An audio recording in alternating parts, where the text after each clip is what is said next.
এই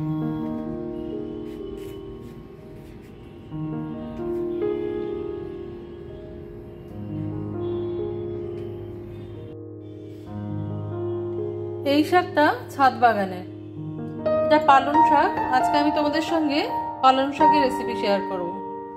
পালং পোস্ত ভীষণ ভালো লাগে, যে কোনো নিরামিষ দিনে বানিয়ে নিতে পারো পালং পোস্ত। পালং পোস্ত খেতে কিন্তু খুব ভালো লাগে।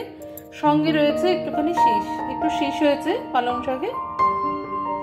তো চলো দেখে নিই আমি কিভাবে তৈরি করলাম। পালং শাকগুলো আমি একটু মিডিয়াম সাইজের কেটে নেবো। এটা ধোয়া আছে, আমি আগেই ধুয়ে নিয়েছি। আমার হাতটাও পরিষ্কার করে ধোয়া আছে, কারণ এটা একটা হেলদি হ্যাবিট। খুব ছোট করব না, একবারে কচি পালং। ইচ্ছে ছিল তোমাদেরকে দেখাবার, কিন্তু দেখাবার আগেই এটা তুলে ফেলেছি পালং শাকটা। নমস্কার বন্ধুরা, আমি শতাব্দী। তোমরা সবাই কেমন আছো? আশা করি সবাই ভালো আছো, সবাই সুস্থ আছো। তো দেখো আমি এরকম একটু বড় বড় করে পালং শাক এমনি মিয়ে যাবে কড়াইতে দেওয়ার সাথে সাথে। তো আমি একটু বড় বড় করে কেটে নিলাম, একদম কচি।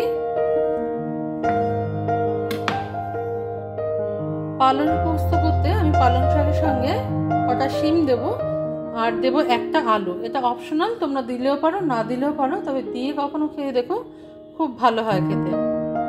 আমি দেখো কয়েকটা শিম আর একটা আলু নিয়ে নিয়েছি। আলুটাকে যে যেরকম ভালোবাসো সেই রকম কেটে নেবে। আমি যেরকম কাটছি সেটা আমি একটু দেখিয়ে দিচ্ছি। আমি এটাকে এরকম লম্বা লম্বা করে কেটে নেব, এরকম লম্বা করে নেব, আর মাঝখানে এরকম একটা ফালা দিয়ে দেবো, তাহলেই আমার আলুটা কাটা হয়ে যাবে।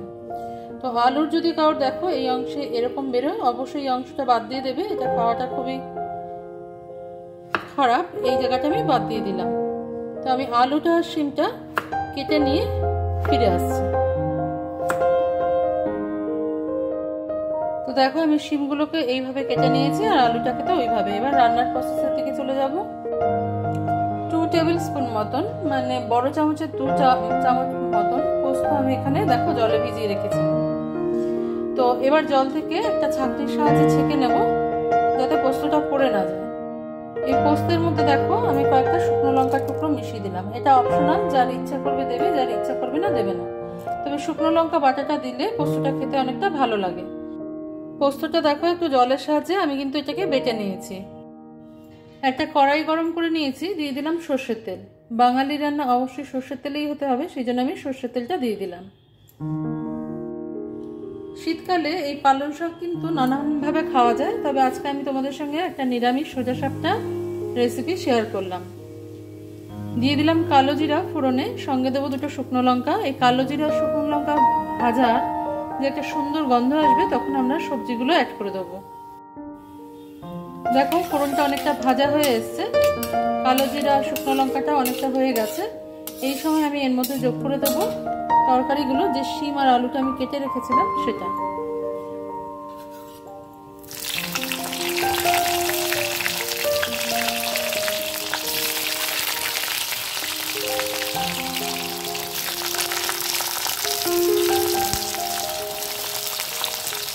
এটাকে একটু ভালো করে ভেজে নেব।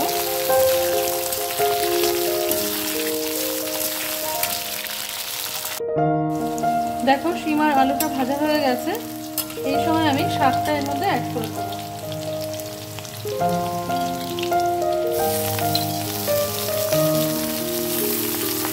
শাকটা দিয়ে ভালো করে এবার নাড়িয়ে নেব।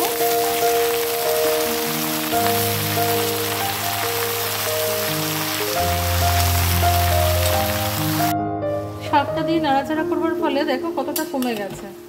পালং শাকটা খুবই কচি রয়েছে, কচি অবস্থাতেই তুলে এনেছি। তো এইবার আমি এর মধ্যে একটু হলুদ দেব, সামান্য একটু হলুদ দিলাম।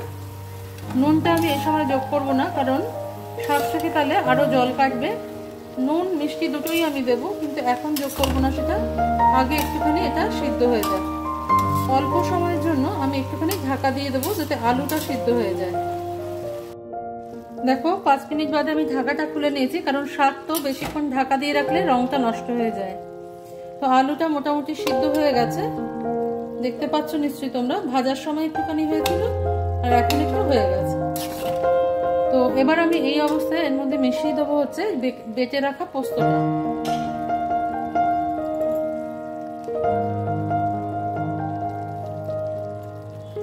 পোস্তটা দিয়ে ভালো করে নাড়িয়ে নেব।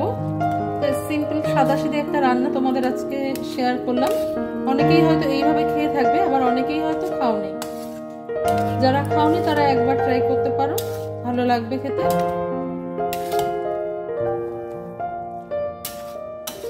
তবে শাকটা কিন্তু এরকম থাকবে না, যদি কেউ ঝোল চাও একটুখানি জল অ্যাড করতে পারো, শাকটা একটু মাখা মাখা হবে। শাক একটু মাখা হলেই বেশি ভালো লাগে। তো এটা নাড়তে নাড়তে এবার আমি এটার সঙ্গে অ্যাড করে দেবো নুন আর মিষ্টি। যদি শুধু পোস্ত হতো তাহলে হয়তো আমি মিষ্টি দিতাম না, কিন্তু যেহেতু শাকের সাথে, শাকে একটু মিষ্টি না দিলে ভালো লাগে না। আর কোনো মশলাপাতির প্রয়োজন নেই আমাদের। আমি গ্রাইন্ডিং জারটা ধুয়ে একটুখানি জলও অ্যাড করে দিচ্ছি, কারণ ওর মধ্যে অনেকটা পোস্ত লেগেছিল।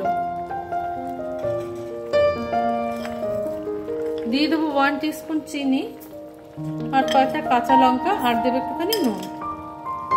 এবার তোমরা একটু চেক করে নেবে নুনটা আর মিষ্টিটা। মিষ্টিটা দেওয়া শুধু টেস্টের ব্যালেন্স আসার জন্য, শাকে একটা খাড় ভাব থাকে, ওটা কেটে যায়। শুকিয়ে নিতে পারো, শুকিয়ে নিলে কি হয় শাকের পানসা ভাবটা কেটে যায়। জল জলে থাকলে শাকটা তো জল ছাড়ে। ভিডিওটা ভালো লেগে থাকলে একটা লাইক করে দিও, আর নতুন বন্ধু কেউ চ্যানেলে থেকে থাকলে সাবস্ক্রাইব করে বন্ধু হয়ে পাশে চলে এসো। সেই জন্য তোমাদের ফুল ভিডিওটা দেখতে হবে, আর সঙ্গে সঙ্গে বেল নোটিফিকেশনটা অন করে দিতে হবে,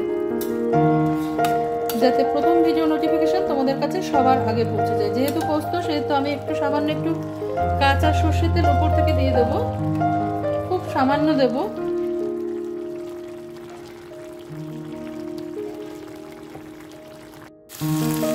আমার পালং শাক পোস্ত একেবারেই রেডি হয়ে গেছে, আর আমি সার্ভ করে নিয়েছি এটাকে গরম গরম ভাতের সাথে। তো আজকে এই পর্যন্তই বন্ধুরা, দেখা হচ্ছে পরের দিন অন্য কোনো রেসিপি নিয়ে তোমাদের সঙ্গে। তোমরা সবাই ভালো থেকো, সুস্থ থেকো।